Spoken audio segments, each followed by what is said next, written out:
మరొకరు మాట్లాడిన ఎన్నికలు సజావుగా సాగాయి. ఎన్నికల దగ్గర ఎక్కడ కూడా దౌర్జన్యకరమైనటువంటి సంఘటనలు కానీ ఒత్తిడి కానీ రైతుల మీద లేదు. అన్నీ బహిర్గతంగానే జరిగాయి. ప్రతి నీటి సంఘం ఎన్నిక ఆ గ్రామాల పంచాయతీల్లోనూ ఆ గ్రామాల హై స్కూళ్ళల్లో బిల్డింగుల్లో ఎక్కడ మంచి వస్తుందో అక్కడనే పెట్టారు తప్ప ప్రభుత్వ భవనాల్లో మరి ఎక్కడా కూడా వేరుగా ఏదో మేము ఇళ్లలో కూర్చొని లిస్టులు రాసినటువంటి దాఖలాలు లేవు. పైపెచ్చు ఇవాళ ఈ పాల్గొన్నటువంటి ఓటర్లు అందరూ కొత్తగా ఓటర్ లిస్టు చేర్చింది కాదు. గతంలో వైఎస్ఆర్ కాంగ్రెస్ పార్టీ ప్రభుత్వంలో ఏ ఓటర్ లిస్ట్ అయితే ఉన్నదో అదే ఓటర్ లిస్టుతో ఎన్నికలు జరిగాయి. ఒత్తిడి చేసి ఉండి రైతులు ఎక్కువగా పేర్లు చేర్చుకొని ఉంటే ఇప్పుడు లిస్టులు మారే అవకాశాలు ఉన్నాయి. అటువంటిది ఏమీ ఒక్క రైతు కూడా ఒక్క పేరు కూడా చేరలేదు. ఒక దగ్గర చిన్న తేడా వచ్చి అందుకనే అక్కడక్కడ ఒక్కొక్క టెరిటోరియల్ కాన్సెంట్ టీసీ సభ్యుడు ఎంపిక కాకపోవడానికి రైతులందరూ కూర్చొని ఈ 6 మంది ఉంటారని అనుకున్నారు. తీరా అక్కడికి వెళ్ళాక ఓటర్ లిస్ట్ లో అనుకున్నటువంటి వ్యక్తి పేరు లేదు. రాయాలంటే మేము రాసుకోవచ్చు కదా. ఆడ ఎవరు మమ్మల్ని అడ్డగించిన వాళ్ళు లేరు, వద్దని చెప్పిన వాళ్ళు లేరు. అవే ఇవాళ ఖాళీ ఉంది. నా నియోజకవర్గంలో ఆత్మకూరు నియోజకవర్గంలో మంత్రిగా నేనుంటే మంత్రిగా ఉన్నటువంటి నా నియోజకవర్గంలోనే 19 టీసీలు ఖాళీ ఉంది. ఎందుకున్నాయి? నేను పేర్లు రాసి మా ఇంజనీర్లను మా అధికారులను రాసి ఇచ్చేయమంటే ఇస్తారు కదా, కానీ ఆ పని చేయలేదు. ఒరిజినల్ ఓటర్ లిస్టు కలెక్టర్ గారి నిర్ధారణతో కలెక్టర్ గారి స్టాంపు మీద ఏ ఓటర్ లిస్ట్ అయితే వచ్చిందో ఆ ఓటర్ లిస్టు ప్రకారమే ఎన్నిక జరిగింది. ఈ ఓటర్ లిస్ట్ ఇవాళ వచ్చింది కాదు, రైతులది. అనాదిగా గ్రామాల్లో రైతులు వాడు. నేను అధికారంలో ఉన్నా, గోవర్ధన్ రెడ్డి అధికారంలో ఉన్నా, ఇంకొకరు ఆయన అధికారంలో ఉన్నా రైతులు ఎక్కడా మారలేదు. ఊర్లలో గ్రామాల్లో రైతులు వాళ్లే, వాళ్ళ సంఘాల్లో వాళ్లే సభ్యులుగా ఉన్నారు.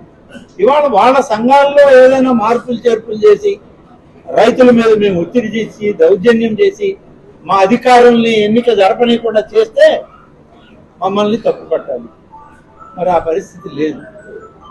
మరి ఇదే మాట నేను అడిగితే గోవర్ధన్ రెడ్డిని 2019 తర్వాత నువ్వు అసలు ఎన్నికలే పెట్టలేదు, సాగునీటి సంఘాలు ఎన్నికలే జరపలా, నువ్వు ఏమి భయపడ్డావా?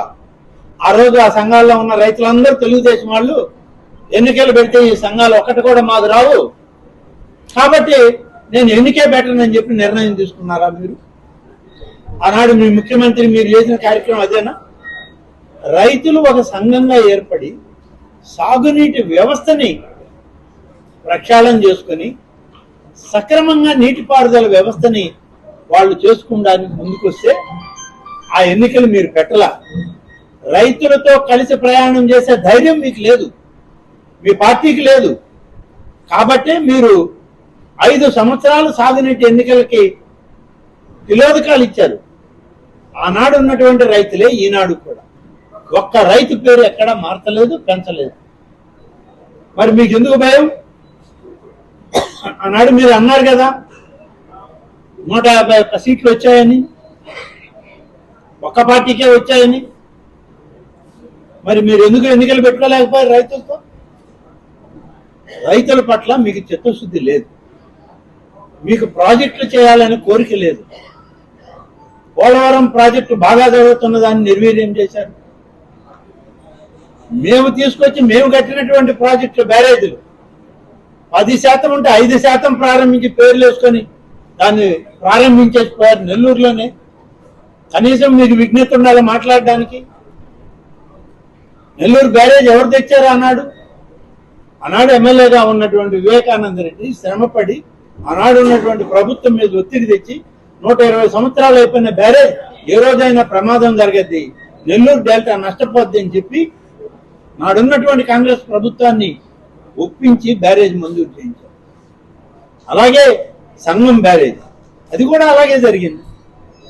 ఆ బ్యారేజీలు 70-80% అటు కాంగ్రెస్ ప్రభుత్వం, ఇటు తెలుగుదేశం ప్రభుత్వం చంద్రబాబు నాయుడు నాయకత్వంలో 90% మేము పూర్తి చేసి అక్కడ పెడితే మీరు 5% పూర్తి చేయలేక పేర్లు రాసుకోవడానికి టెంకాయలు పుట్టిపోయారు.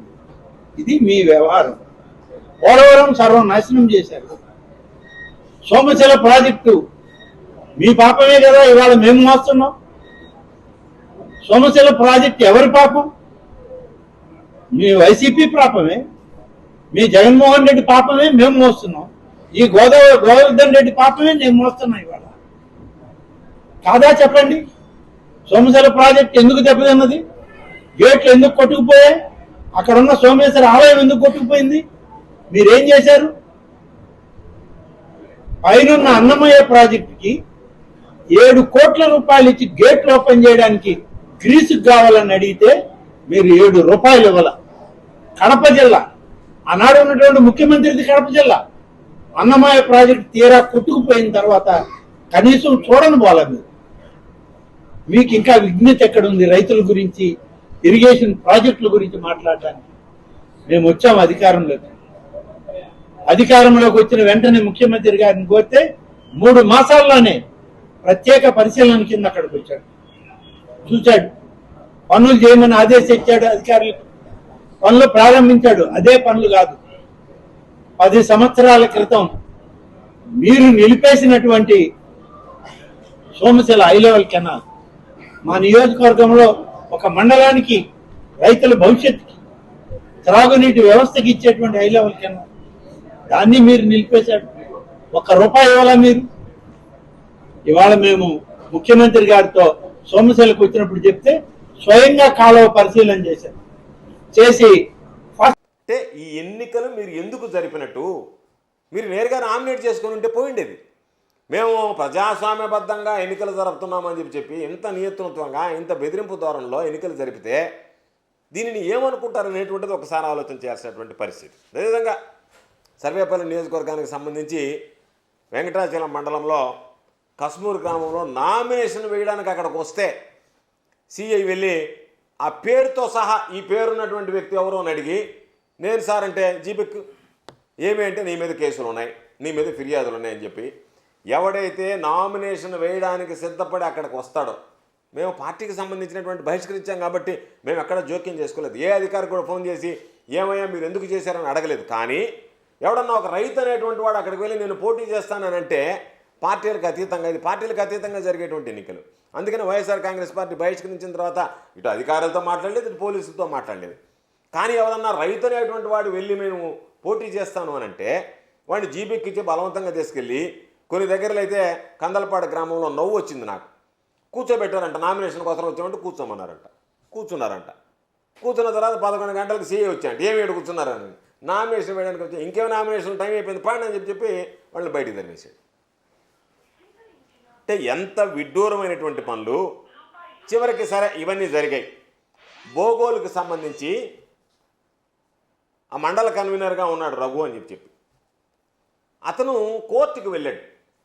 ఎన్నికలు మనం బహిష్కరించక ముందే ఎన్నికలకు సంబంధించినటువంటివి ఇవి సరిగ్గా జరగలేదు, సీక్రెట్ బ్యాలెట్ ప్రకారం ఓట్లు జరగాల, కాబట్టి పద్ధతిగా ఓట్లు జరిపించండి అంటే కోర్టు ఇచ్చినటువంటి డైరెక్షన్ ప్రకారం మీరు ఒకవేళ వాళ్ళు చేతులెత్తడానికి ఒప్పుకుంటే చేతులు ఎత్తండి, లేదంటే సీక్రెట్ బ్యాలెట్ ఉంటే సీక్రెట్ బ్యాలెట్ ప్రకారం ఓటు నిర్వహించండి డైరెక్షన్ ఇచ్చింది కోర్టు. ఇది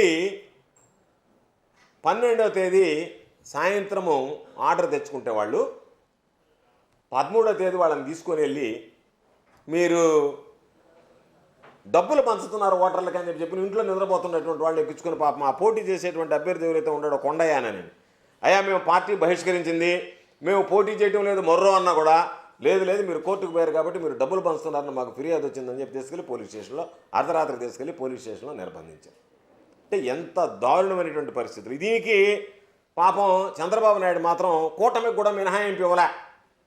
బీజేపీ కానీ దానికి సంబంధించినటువంటి దాంట్లో ఈరోజు పేపర్లో కూడా చూసాం.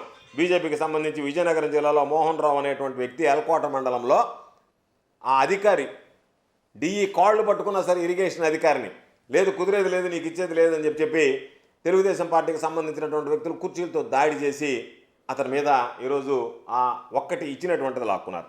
నెల్లూరుకి సంబంధించి ఏఎస్పేట మండలానికి సంబంధించి ఆత్మకూరు నియోజకవర్గంలో పెదాభిపురంలో, అదేవిధంగా జనసేన వాళ్ళు నామినేషన్ వేయడానికి వెళితే వాళ్ళని నెట్టేసి వాళ్ళని కూడా నామినేషన్ వేయించలేదు. ఎందుకంటే తెలుగుదేశం పార్టీ వాళ్ళు ఏమనుకుంటున్నారంటే గతంలో అధికారంలో ఉన్నప్పుడు నీరు చెట్టు కింద ఏ విధంగా అయితే దోచుకున్నారో మరలా మనమే కనుకుంటే మనమే దోచుకోవచ్చు అని చెప్పి స్థానికంగా ఉండేటువంటి శాసనసభ్యులు ఇతర పార్టీలకు కూడా అవకాశం ఇవ్వకుండా ఈరోజు తెలుగుదేశం పార్టీకి సంబంధించినటువంటి వ్యక్తులకి అవకాశం ఇచ్చి వాళ్ళ ద్వారానే ఈ తతంగం అంతా నడిపించాలనేటువంటి ఆలోచన చేశారు. ఎన్ని దారుణాలు ఉన్నాయంటే సాధారణంగా అధికారులు తెలియజేశారా ఈ నాయకులకు అవగాహన లేక చేశారో కూడా తెలియదు. నవ్వు వచ్చింది కొన్ని దగ్గరలో. 1 నుంచి 12 టీసీలు ఉంటాయి. ఎప్పుడైనా 1 నుంచి 6 ఒక సెగ్మెంట్, 7 నుంచి 12 ఒక సెగ్మెంట్. దీనిలో చైర్మన్ ఇస్తే దాంట్లో వైస్ చైర్మన్ ఇవ్వాలి, దాంట్లో చైర్మన్ ఇస్తే దీంట్లో వైస్ చైర్మన్ ఇవ్వాలి. అది కూడా పాటించకుండా ఆ 12లో ఎక్కడ పడితే అక్కడ నువ్వు చైర్మన్, నువ్వు వైస్ చైర్మన్ అంతే. విధి విధానాలు లేవు, నియమ నిబంధనలు లేవు, ఏమీ లేవు, ఒక పద్ధతి లేదు, పాడు లేదు. మీ ఇష్ట ప్రకారం పోలీసులు ఉపయోగించి ఈరోజు దారుణంగా ఒక పక్క ఎవరన్నా మీడియా వచ్చి దాన్ని వీడియో తీయబోతే ఆ మీడియా మీద దాడి చేయడం, తెలుగుదేశంకి సంబంధించినటువంటి వాళ్ళు నామినేషన్ పేపర్లు ఎత్తుకెళ్తే ఆ నామినేషన్ పేపర్లు చించేయడం. తీరా వీఆర్ఓలు అక్కడికి వచ్చి వీఆర్ఓ దగ్గర సంతకం పెట్టించుకుంటే ఎంఆర్ఓ కౌంటర్ సైన్ కావాలని, ఎంఆర్ఓ కౌంటర్ సైన్ కావాలనేది ఎక్కడా లేదు సాగునీటి సంఘాలకు సంబంధించి. కేవలం అది వైఎస్ఆర్ కాంగ్రెస్ పార్టీ సానుభూతి పరులో లేదా తెలుగుదేశం పార్టీకి వ్యతిరేకంగా ఉన్నటువంటి రైతులో, తెలుగుదేశం పార్టీ మాట విననటువంటి రైతులు పోతే మాత్రం రకరకాలైనటువంటి నియమ నిబంధనలు పెట్టి వాళ్ళని రానికుండా చేశారు. ఎంత దారుణం! 4 సార్లు ఎమ్మెల్యేగా పనిచేసినటువంటి చెన్నకేశవరెడ్డి గారు తండ్రితో సమానమైనటువంటి వ్యక్తి. ఆయన ఓటర్లను రానివ్వడం లేదు అని చెప్పిన వెళితే, ఓటర్లను రానివ్వడం లేదని చెప్పిన ఒక మాజీ ఎమ్మెల్యే అక్కడికి వెళితే ఆయన్ని పాపం ఎంత దారుణంగా మాట్లాడామంటే, నువ్వు మాజీ ఎమ్మెల్యే అయితే నాకేంటి రా, నువ్వు మాజీ ఎమ్మెల్యే అయితే నాకేంటి రా అంటే పాపం అంత పెద్ద ఆయన 80 సంవత్సరాలు దాదాపుగా వయసు ఉండేటువంటి వ్యక్తి ఊర్లో గందరగోళం జరుగుతుంది, అక్రమం జరుగుతుందంటే అక్కడికి ఆయన వెళ్ళడానికి ప్రయత్నం చేస్తే ఆయన అడ్డుకుంటే, నాయనా నేను 4 సార్లు ఎమ్మెల్యేగా ఉన్నాను ఆయన మాట్లాడడం కూడా పాపం ఆ వయసుకు సంబంధించి పరుషంగా కూడా మాట్లాడలేకపోతే అక్కడ ఉన్నటువంటి కర్నూలు సిసిఎస్ సిఐ ఇబ్రహీం అనేటువంటి వ్యక్తి 4 సార్లు నువ్వు ఎమ్మెల్యే అయితే నాకేంటిరా అన్నాడంటే చంద్రబాబు నాయుడు గారికి నిజంగా సీనియర్ సిటిజన్స్ మీద ప్రజాప్రతినిధుల మీద గౌరవం ఉంటే దాని మీద విచారణ జరిపించి ఆ ఇబ్రహీం అనేటువంటి వ్యక్తి ఎవరైతే ఉన్నారో అతన్ని తక్షణమే విధుల నుంచి తొలగించాలి, రిమూవ్డ్ ఫ్రమ్ సర్వీస్. ఎందుకంటే ఇది ఈరోజు జరిగింది ఇంతటితో పోదు. రేపు అన్ని పార్టీలకు ఇదే విధంగా చేసిన తర్వాత కూడా గతంలో నువ్వు చేయలేదా, నువ్వు అప్పుడు ఏం చేసావని చంద్రబాబును ప్రశ్నించేటువంటి పరిస్థితి వస్తుంది. కాబట్టి నేను ఖచ్చితంగా ఈ ఎన్నికలకు సంబంధించి అధికారులు, పోలీసు అధికారులు అత్యుత్సాహం ఎన్నికలకు సంబంధించినటువంటి అధికారులు చేశారు. నేను అనేక సందర్భాల్లో చెప్పాం, అధికారం ఎవ్వరికీ శాశ్వతం కాదు. కానీ మీరు చేసేటువంటి పొరపాట్లు, మీరు దగ్గరుండి చేయించేటువంటి పొరపాట్లు మాత్రం ఖచ్చితంగా రేపు ఈ పాపాలన్నీ మీ పాలిట శాపాల్లాగా ఉంటాయి.